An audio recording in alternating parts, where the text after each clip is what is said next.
The shift ended at 5:47 in the morning. Thomas knew this because he always knew what time it was. Not from a watch. The watch had stopped working 6 months ago and he hadn't replaced it yet because there were other things the money needed to do before it got to a watch. He knew from the rhythm of the hospital.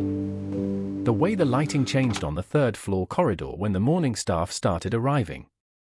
The way the cafeteria smell shifted from antiseptic and nothing to coffee around 5:45.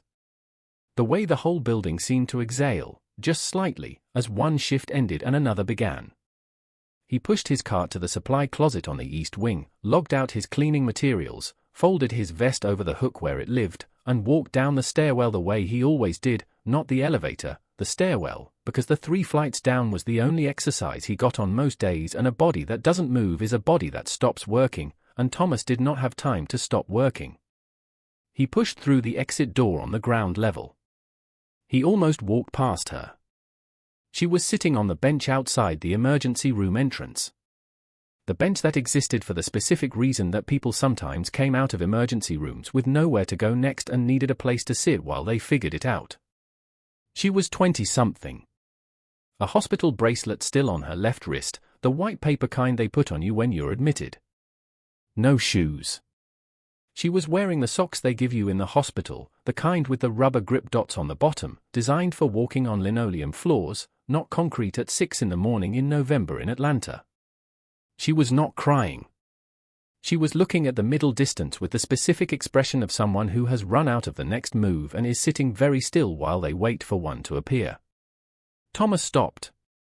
He stood there for a moment with his backpack over one shoulder and the cold morning air doing what Atlanta cold does in November, which is not brutal but is real, and he looked at this young woman on this bench with her hospital bracelet and her grip dot socks, and he made a decision in about 4 seconds that would take months to fully understand. He sat down on the other end of the bench. "You okay?" he said. She looked at him. There was a brief assessment in her eyes, the one that every woman runs automatically when a stranger speaks to her at 6 in the morning, and then something in it settled. "I don't have anywhere to go," she said. It came out flat, not for dramatic effect, just as a statement of fact delivered by someone who had moved past the point of softening it. Thomas nodded. "When did they discharge you?" 20 minutes ago. "You got a phone?" She shook her head. He took his out. It was a prepaid, 2 years old, the screen cracked in the lower left corner. He pulled up the number for a women's shelter on Edgewood Avenue that he had in his contacts, not because he had ever used it himself but because 3 months ago a woman from his church had asked the congregation if anyone would save the number in case they ever needed to pass it on, and Thomas had done it without thinking twice. He called. He explained the situation in 4 sentences. He listened. He hung up. "There's a shelter on Edgewood," he said. "They have a bed. I can get you a cab." She looked at him. "You don't know me." "No," he said. Why would you?" "Need a cab," he said. "I can get you one." That's the whole thing. He called a cab. He paid for it with the app on his phone, $11, which was $11 out of a Tuesday that had already decided where most of its money was going. He waited with her until the cab came. When it pulled up, he opened the door and told the driver the address and told him the woman was going to the door and he wanted to make sure the driver understood that. The driver understood. She got in. She looked back at Thomas through the window for a moment. He gave a small nod. The cab pulled away. Thomas stood on the concrete in front of the emergency room entrance in the 6 a.m. cold and watched it go. Then he walked to the bus stop. That was how it started. With $11 and a 4-second decision and a pair of hospital socks with grip dots on the bottom. He did not know what he had set into motion. None of them did. "Before we go any further, I need you to do something for me right now. Drop your city and your country in the comments below. It doesn't matter where you are or what time it is. I read every single one. Every location. Every person who found their way to this story. And every time this reaches somewhere I didn't expect, some city, some country, some person who needed exactly this story on exactly this day, it reminds me why none of this is small." What Thomas did was not small. What you're about to watch unfold is not small. Drop your location. And let's continue. Thomas Osei grew up in Decatur, Georgia, 12 minutes outside Atlanta by interstate, a lifetime outside Atlanta by everything else. His mother, Angela, worked as a dietary aide at a nursing facility for 21 years. She was the kind of woman who knew the name of every resident on her floor and what they liked for breakfast and what days their families visited and which ones never had visitors and needed someone to stop for an extra 2 minutes and mean it. She passed that down to Thomas the way she passed down everything, not by instruction but by demonstration, the same way you learn a language, by being surrounded by it until it becomes the only way you know how to speak. His father was a question without an answer. Angela had told him, once, when he was 12 and asked with enough directness that she felt she owed him a straight response, that his father was a man who had made choices that put other things above his son and that the details of those choices were less important than the fact that Thomas was here and healthy and loved and that those three things were enough to build on. Thomas had taken that answer. He had turned it over a few times. And then he had set it down, the way his mother set things down, not because they weren't heavy, but because you can't build anything if your hands are full of what you're carrying.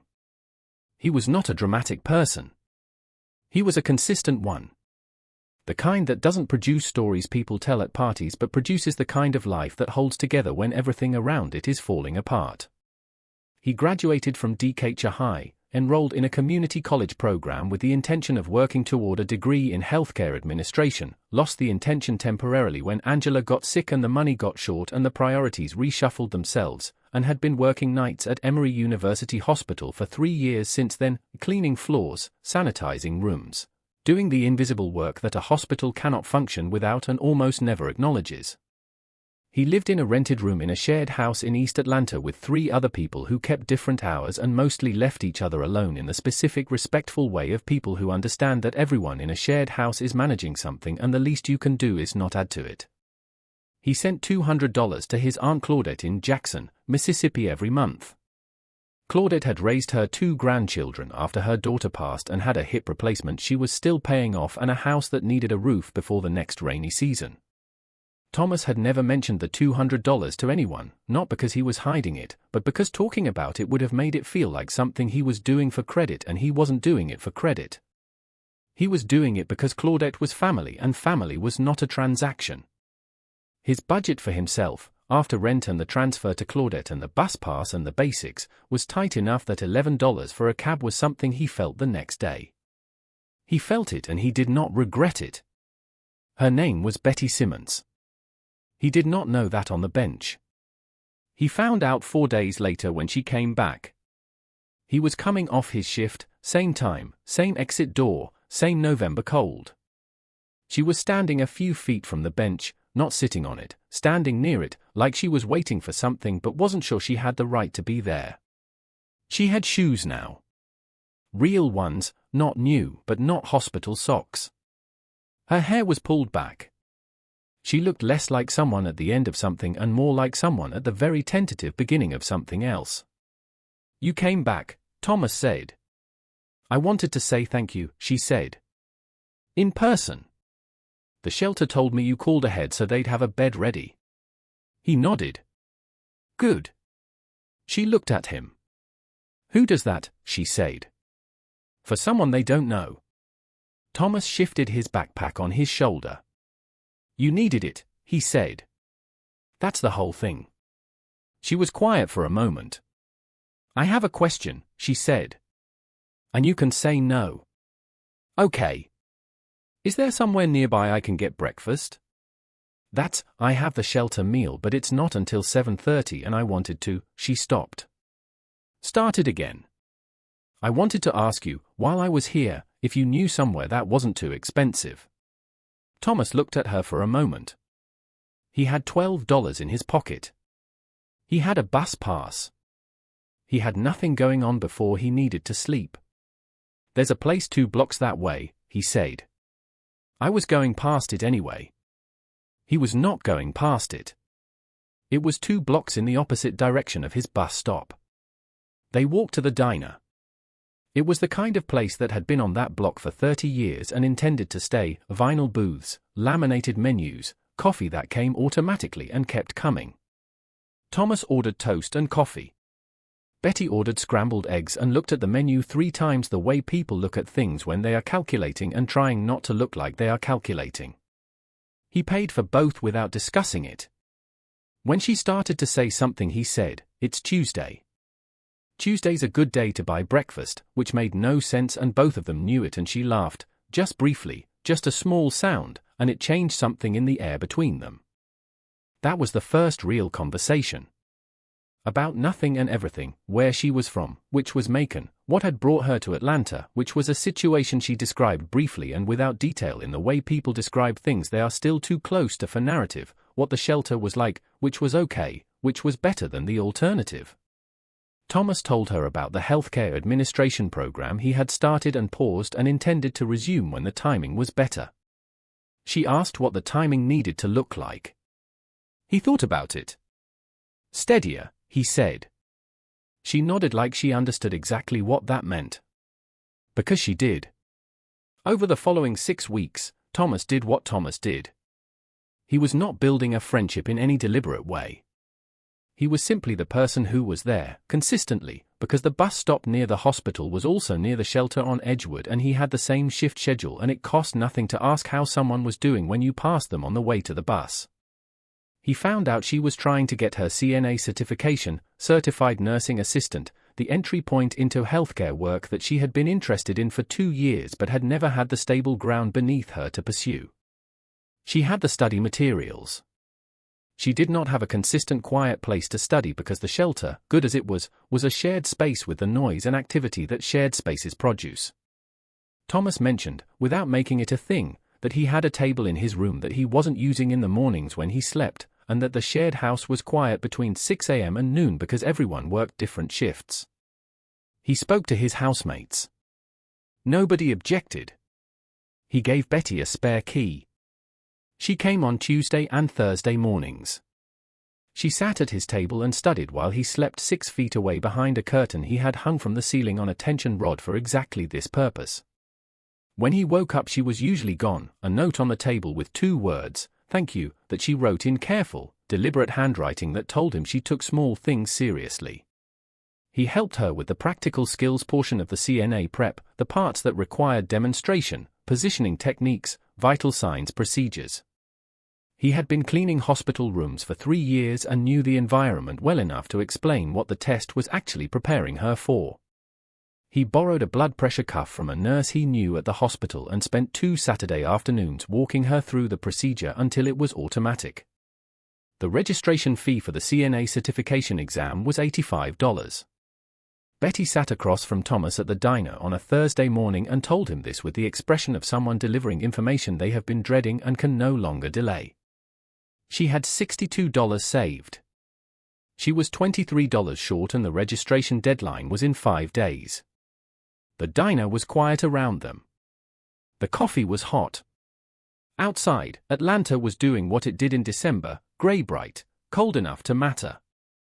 Thomas picked up his coffee cup. He looked out the window. There was a silence between them that Betty was trying to fill and Thomas was letting sit while he ran the math in his head that he already knew the answer to. $23. He had it. It would make the rest of the week thin in a way that required some management. It was $23 and he had it and she needed it, and those were the only 2 facts that mattered. But here is the part that broke something in the room. Before Thomas could speak, Betty looked down at her coffee and said, very quietly, "I'm sorry. I shouldn't have told you. It's not your problem. I don't know why I keep," and then her voice did the thing that voices do when a person has been holding something together for a long time and is suddenly aware, in the middle of a sentence, of exactly how long and exactly how tired they are. It didn't break. It just thinned. Like paper held up to the light. "I just feel stupid," she said. "I feel stupid that I can't figure this out. I feel stupid that I'm telling you this in a diner. I feel stupid that the number is $23 and I can't, She stopped. She pressed her lips together. She looked at the window. Thomas set his coffee cup down. He did not rush the next moment. He understood that the thing happening right now was not about $23. It was about a young woman who had spent months trying to become someone who did not need to ask, and who had just discovered, in a vinyl booth in a diner in Atlanta, that the need had found her anyway. "Betty," he said. She looked at him. "There is nothing stupid about being $23 short," he said. "There is nothing stupid about telling somebody. The stupid thing would be to need it and not say anything and miss the deadline and lose the 8 weeks of work you've put into this." He paused. "And for the record, you didn't ask me. You told me. There's a difference." She was very still. "I have $23, he said. "You can pay me back when the certification is done and you have your first paycheck.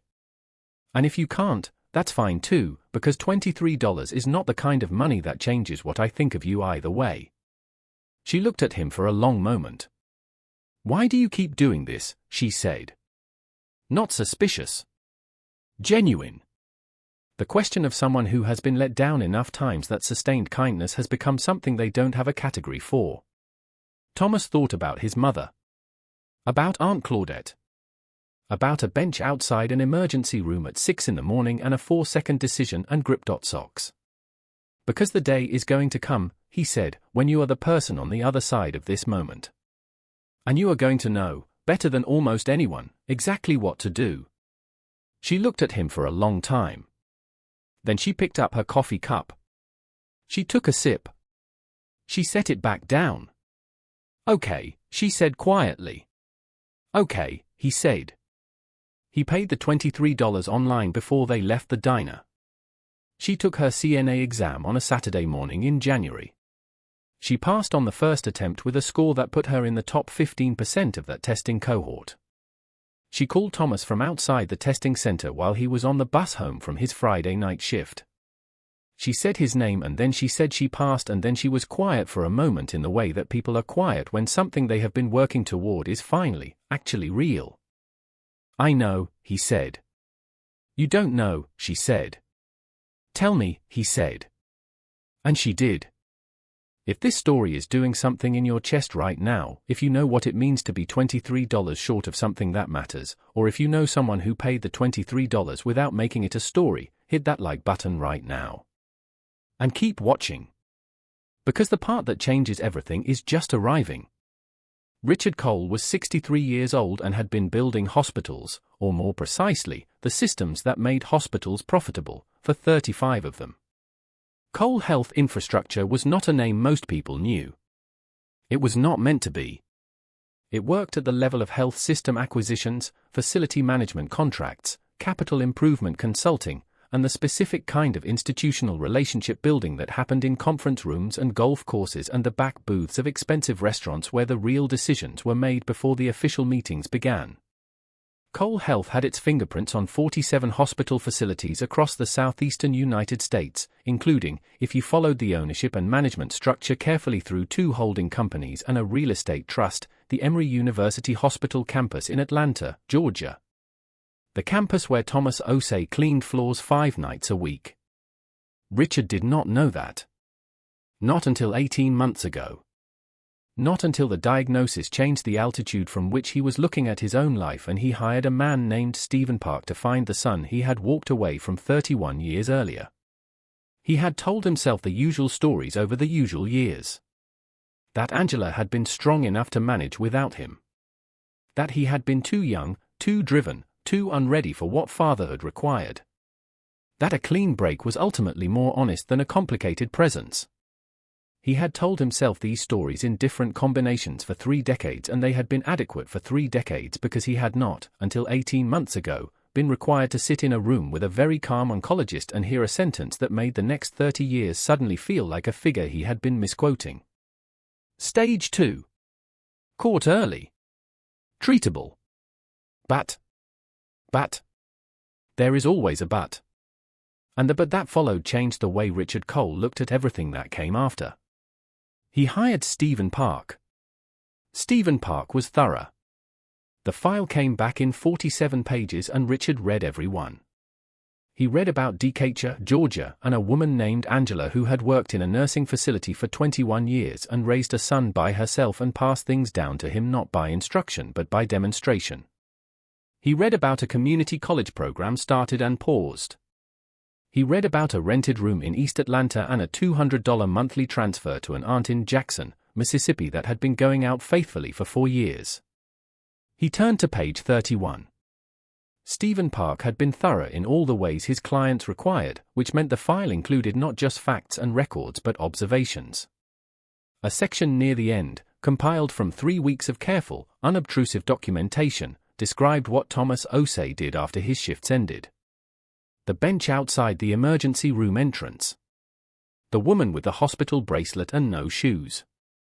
The cab. The $11. The call ahead to the shelter. The spare key. The Saturday afternoons with a borrowed blood pressure cuff. The diner. The $23. The sentence, "The day is going to come when you are the person on the other side of this moment." Richard read that sentence 3 times. He set the file down on his desk. He picked it up again. He read it a 4th time. He had spent 35 years building healthcare infrastructure. He had sat on the boards of hospital systems. He had testified before state legislatures about healthcare access and equitable facility distribution and the importance of community investment in health outcomes. He had made speeches at galas and put his name on buildings and written checks to foundations that funded exactly the kind of community health work that the words in this file were describing.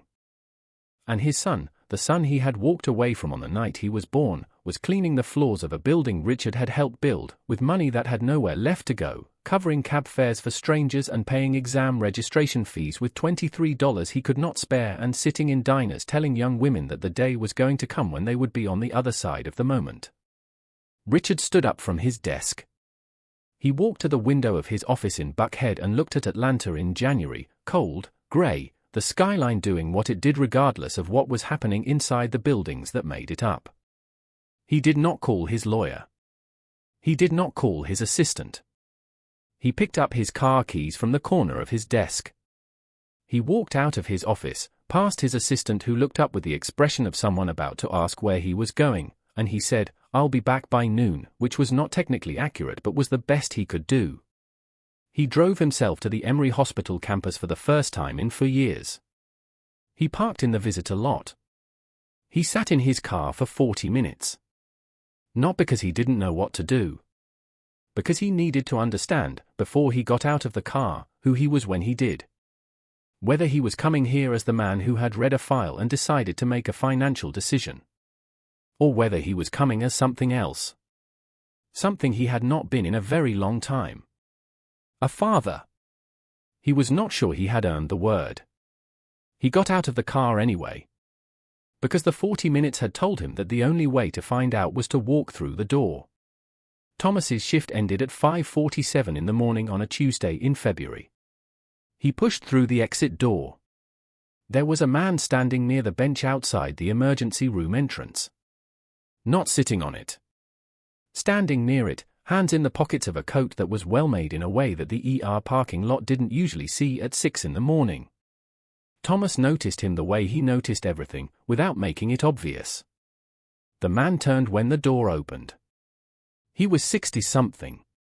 The kind of face that had been handsome for a long time and had settled into something that was more interesting than handsome, the specific face of a person who has been through something recently that showed.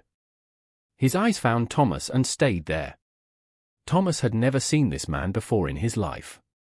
He also had the specific physical sensation that he had seen this man before in his life. The disorientation of looking at a stranger and feeling, in the back of something pre-verbal, that the geometry of the face was not entirely new. He stopped. "Thomas Osei," the man said. "Not a question." Thomas looked at him. "Yeah." The man took a breath. He was not performing ease. He was visibly not at ease, which was somehow more trustworthy than if he had been. "My name is Richard Cole," he said. He paused. "I think I'm your father. And I owe you a conversation that is 31 years too late." The words landed the way certain words do, not with noise, but with weight. The specific weight of a sentence you have been told in different ways your whole life was coming and which still, when it actually arrives, is nothing like any of the ways you imagined it. Thomas looked at this man. He looked at the bench. The bench that had a woman on it 3 months ago with hospital socks and nowhere to go, and he had sat down and said, "Are you okay?" and it had gone from there. He looked back at Richard. "You drove yourself," Thomas said. Richard looked slightly confused. "What?" "You drove yourself here," Thomas said. "You didn't send someone." Richard held his gaze. "No," he said. "I drove myself." Thomas was quiet for a long moment. The hospital hummed around them. The morning shift was arriving. The Atlanta cold sat between them, steady and indifferent. "There's a diner 2 blocks that way," Thomas said finally. "Coffee's good." "I was going past it anyway." He was not going past it. It was 2 blocks in the opposite direction of his bus stop. Richard looked at him. "Okay," he said. They walked to the diner. They sat across from each other in a vinyl booth. The coffee came automatically. Thomas wrapped both hands around his cup. Richard did the same. They were quiet for a moment. "You read a file," Thomas said. "Yes." "About me?" "Yes." Thomas looked at his coffee. "What was in it?" Richard considered the question. Then he did the only thing that had any chance of working in this booth at 6 in the morning with this man across from him. He was honest. He told him about the diagnosis. About Stephen Park. About the 47 pages. He told him what he had read and what had made him set the file down and pick it up again. He told him about the bench and the cab and the shelter. He told him about the $23 and the sentence about the other side of the moment. He told him about sitting in the parking lot for 40 minutes. Thomas listened. He listened the way his mother had listened, completely, without interruption, without letting his face do the talking before his words were ready. When Richard finished, the diner was quiet around them. "You built hospitals," Thomas said. "I built the systems that run them," Richard said. "But that campus out there," Thomas said. "Part of that is yours." Richard looked at the table. "Yes. And I clean the floors in it." "I know," Richard said. "I know." Thomas looked at him for a long time. He turned everything over the way he turned things over, slowly, completely, without rushing to a judgment he couldn't stand behind. "My mother told me you made choices," Thomas said. "She never made you the villain. She just said you made choices." Richard was quiet. "Were they the right ones?" Thomas said. "No," Richard said. Simply. Without qualification. Without the kind of elaborate contextualization that people who have been justifying themselves for a long time tend to reach for. No. They were not. Thomas nodded once. He looked at his coffee. He looked at the window. He looked at the grey Atlanta morning and the 2 blocks back to a bus stop and the shift behind him and the room ahead of him and the $200 going to Claudette at the end of the week and the healthcare administration program he had started and paused and intended to resume when the timing was steadier. He thought about Betty Simmons, who had passed her CNA exam in the top 15% of her cohort and had started her first position at a long-term care facility in Marietta 3 weeks ago and who had paid back the $23 on the second Friday of her first paycheck without being asked. He thought about what he had said to her. "The day is going to come when you are on the other side of this moment." He picked up his coffee cup. "I'm going to ask you something," he said. "Anything," Richard said. "The healthcare administration program at Georgia State," Thomas said. "I started it 3 years ago and stopped. I want to finish it. If I finish it, I want a real position in a real organization where the work matters and I can learn from someone who knows how the systems work." He looked at Richard directly. "Not as a gift. Not as a guilt payment. As an opportunity one earn. And if I don't earn it, I don't keep it." Richard held his gaze without flinching. I understand the terms, he said. I'm not done, Thomas said. Richard waited. The woman I told you about in the file. Betty. She is a new CNA at a facility in Marietta. She is going to want to keep moving forward, more training, more certification, more. She needs a mentor and a path inside a real system. He looked at Richard. I want your word that you will help make that path real for her. Not because I'm asking for something in return. Because if you're going to be in my life, I need to know what kind of man you are. And the kind of man I respect is the kind who helps people who need it, not the kind who writes checks to foundations so other people can do it on his behalf. The diner was very quiet. Richard looked at Thomas for a long time. He had been in negotiations for 35 years. He had sat across from hospital CEOs and state health commissioners and private equity partners and people who wanted things from him and people who were deciding whether to give him things. He had read rooms for a living. He had never been in a room like this one. You have my word, Richard said. On both. Thomas nodded. He picked up the menu. The eggs are good here, he said. And the coffee keeps coming. Richard looked at his cup.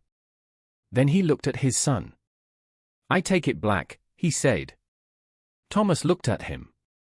Something moved in his face. Very small. The specific something that moves when the world confirms a thing you didn't know you were waiting for it to confirm. So do I, he said.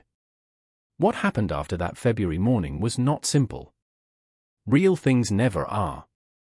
Thomas enrolled back in the healthcare administration program at Georgia State in the spring semester.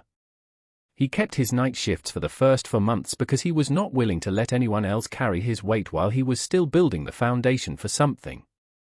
Richard respected that. He said so once and did not repeat himself because Thomas had made clear that once was enough. Richard made an introduction, carefully, without leverage, without strings, to the executive director of Cole Health's Community Facility Division, a woman named Janet Morris who had been doing this work for 20 years and who sat with Thomas for 90 minutes on a Wednesday afternoon and came out of that meeting and told Richard, "Where has this one been?" "Cleaning floors," Richard said. Janet looked at him for a moment. "Well," she said. "Not anymore." Betty Simmons was connected, through Janet's network, with a continuing education partnership that allowed CNAs to ladder into LPN certification with employer sponsorship. She started the program in March. She called Thomas the evening she was accepted and said his name and then told him and then was quiet the way she had been quiet in the diner when the $23 was said out loud and the weight of needing it was finally smaller than the weight of asking. "I know," Thomas said. "You don't know," she said. "Tell me," he said. She told him. Thomas's mother Angela never met Richard Cole. She had passed 2 years before Stephen Park filed his report and Richard sat in a parking lot for 40 minutes. Thomas thought about that sometimes, about what she would have said if she had been there, about the man who had finally driven himself to the right building. He thought she would have made coffee. He thought she would have let the silence do some of the talking, the way she let silences do talking. He thought she would have looked at Richard the way she looked at everything, with the assessment of someone who had been reading rooms her whole life and knew the difference between a man who had come to ease his own conscience and a man who had come because he was finally ready to do the actual work. He thought she would have given him the benefit of the doubt. Because that was who she was. Because that was who she had made him. The watch Thomas bought himself in April, the first one since the old one stopped 6 months earlier, was a simple one. Nothing expensive. But it kept perfect time. He wore it to his first official day in the Cole Health Community Division internship and checked it at 5:47 in the morning out of habit and thought about a bench and grip. Socks and a 4-second decision and everything that had come from it. He thought, this is what showing up looks like from the other side. Then he went inside. And he got to work. If this story reached something real in you, if you know a Thomas, if you are a Thomas, if someone once covered $11 for you when you had nowhere to go, leave a comment right now. Tell me where you are watching from. Tell me what moment in this story sat with you. I read every single one. And subscribe. Because the next story is already coming. And in every one of these stories the same truth keeps showing up. The person who gives the most is always the one who has the least to give it from. And that is never, ever a small thing.